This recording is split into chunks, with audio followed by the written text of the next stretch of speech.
Hello, I'm Major Park. Today, I'm going to be talking about the reserves retirement system. There's a big difference between active duty pension versus reserve. Active duty side, after you serve more than 20 years, you get out of the service, you'll be able to receive a pension right away. For reserve, you have to wait until 59 or 60.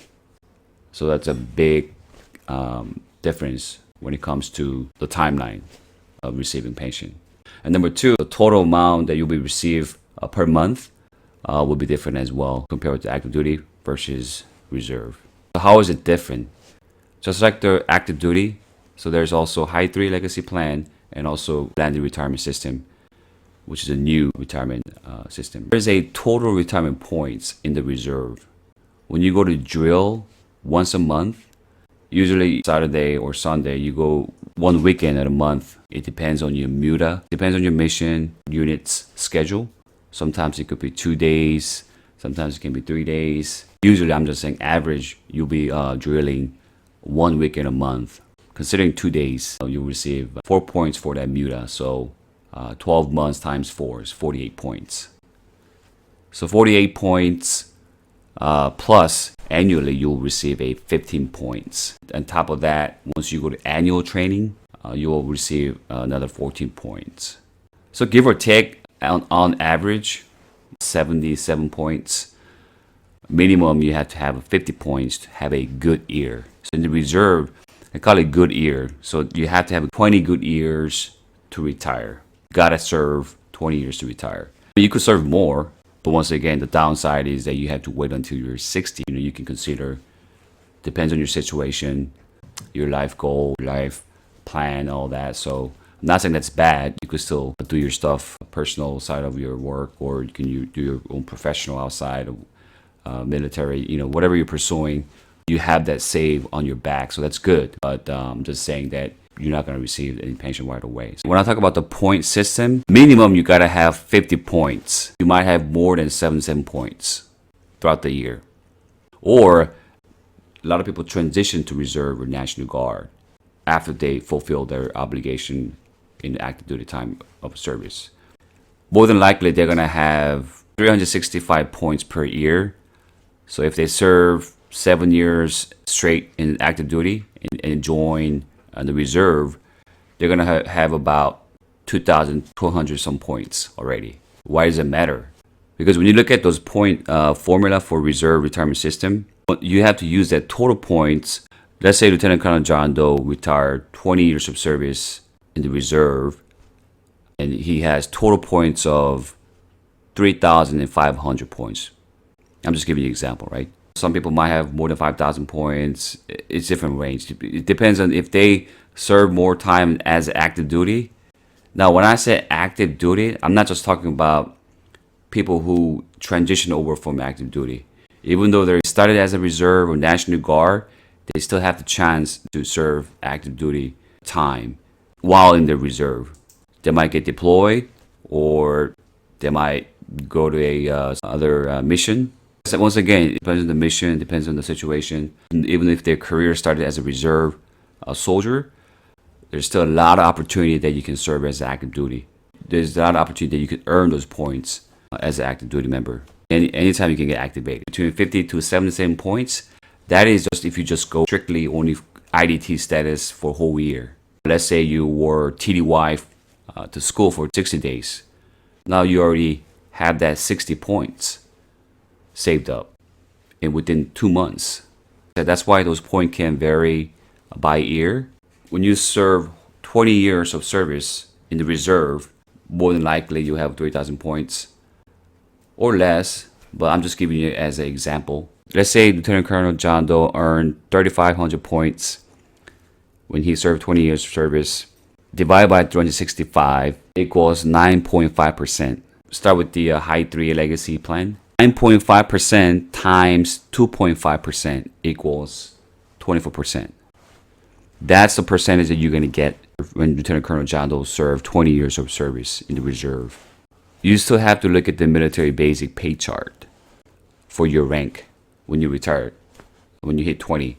So you still, even though you reserve, you still look at that, the active duty, the pay chart to put in the formula.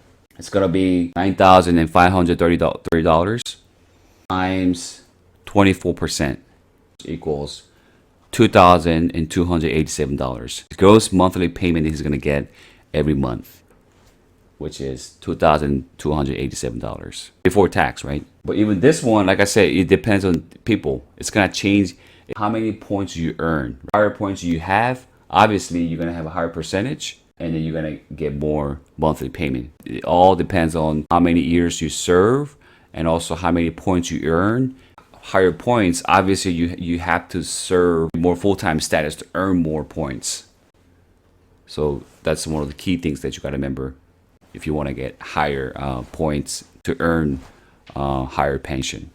Now that's Lieutenant Colonel John Doe's example when he going with the High 3 legacy plan.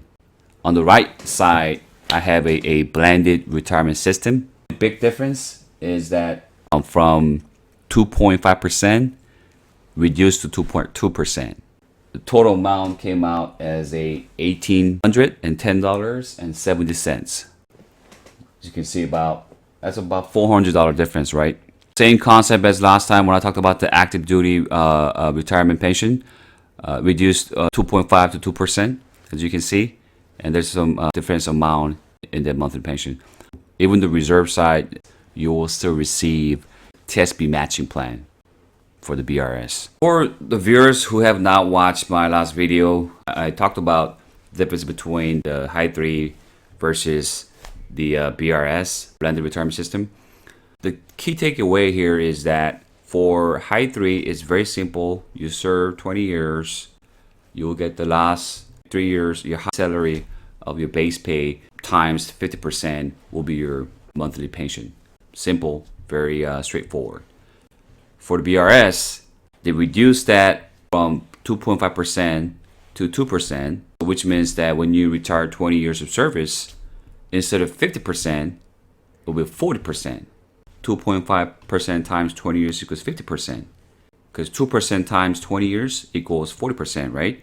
The government reduced 0.5% when you compare with the High 3 legacy plan.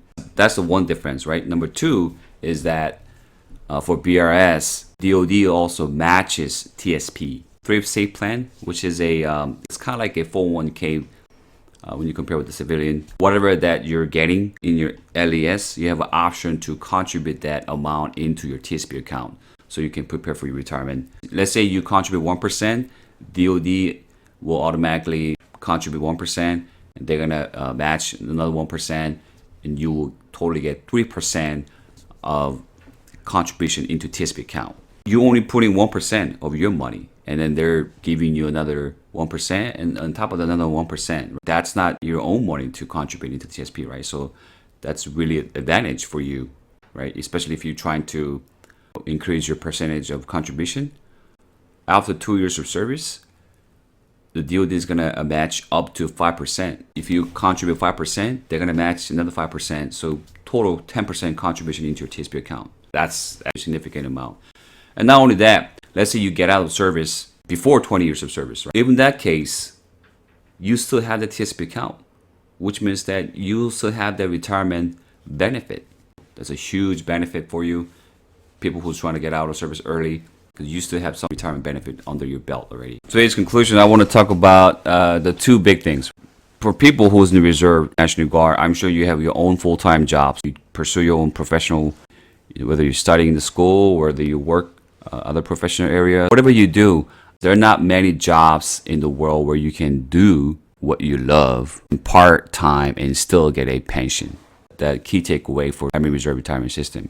And two is that if you want to get high points to grow your reserve retirement pension, you can always go back and forth. Let's say you join as a reserve, you could be on the ADAS order for a couple of years to earn more points, and you can come back to reserve after that, or can go AGR, or Active Guard Reserve, for how many years. You can always come back to reserve as well. It's fairly easy to change your status from active duty to reserve. You can even change your status to regular Army. All I'm saying is that you have the option. You cannot just change back and forth like all the time. Needs of the Army and the mission dictates first. But what I'm trying to say is that you still have the option to make your own path. Eventually, get those more points for reserve retirement points. So don't forget about the TSP, because that's something what's gonna also determine your future, the growth of your pension as well. How much you contribute into that TSP account will help you when you retire at 60 to get more pension or not. Right? There's 16 funds in there, so look into those different funds, study those, how I can invest smartly for those different funds. Thank you guys for watching my video. Please subscribe my video. It really helps me a lot, and also thumbs up for my video as well. See you again. Bye.